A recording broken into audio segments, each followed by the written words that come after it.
So Ravi Ratiram just sent me an article on WhatsApp. And, well, it's there. Y'all could see it below.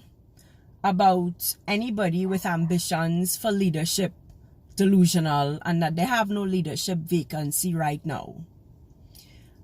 Moonilal, well, and by the way, Moonilal was saying it in the article, right? Moonilal was delusional when he went up against Kamla. There was a vacancy then. Like, these people are such hypocrites. But anyways, I want to address some of the things that Moonilal said. So in the article, they talk about Kamla's term is not up until 2025.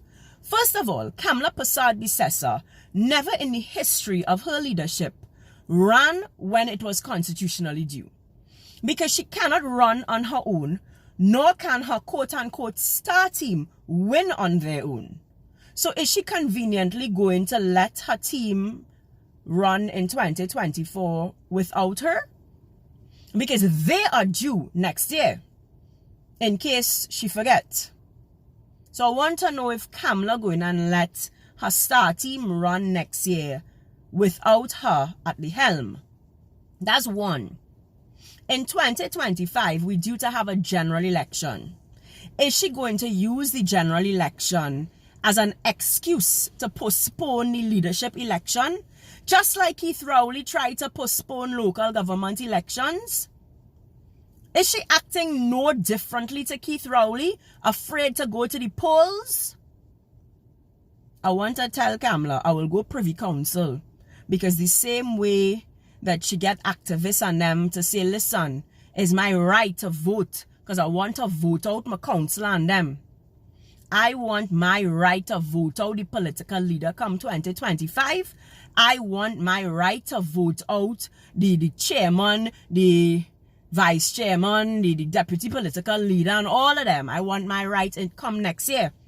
As it is, you're already disregarding and disrespecting the UNC Constitution because constituency elections were due. And you missed that. You know that, right? You missed it. So you stand up, the opposition will stand up every day and talk about the PNM and the government of the day disregarding and disrespecting the Trinidad and Tobago Constitution. But you do it to the UNC Constitution. I see in the article they talk about, oh, you're opening up nominations for 41 seats. That is a con thing now with y'all. Always opening up nominations early. All you know is charge people to file nominations. What about the money we spend when we pay to file nominations for Women's Arm and Youth Arm? Where are those elections? So you just take people money to file nominations for Women's Arm elections and no elections. You take people money to file elections, to file nomination for Youth Arm elections. Where are the elections? You take people money when they say, well, we'll open up the local government early.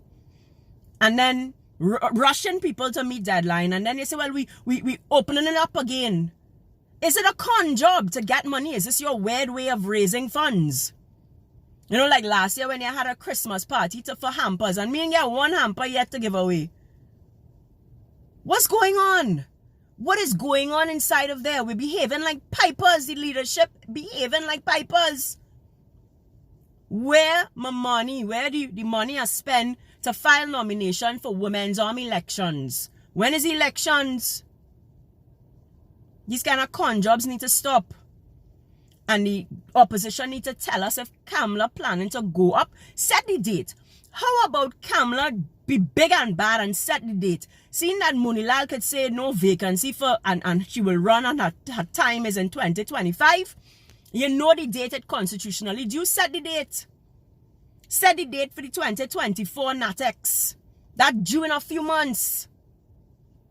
The rest of your team due in a few months. So the political leader mightn't be up. But the three TPLs, them for sure up. Set the date. Let we vote them out. Put a slate up. Let we start campaigning. No leadership, delusional, all kind of shippiness. Y'all are delusional.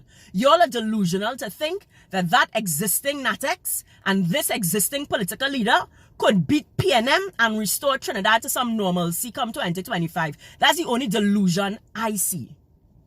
Call elections. Stop running.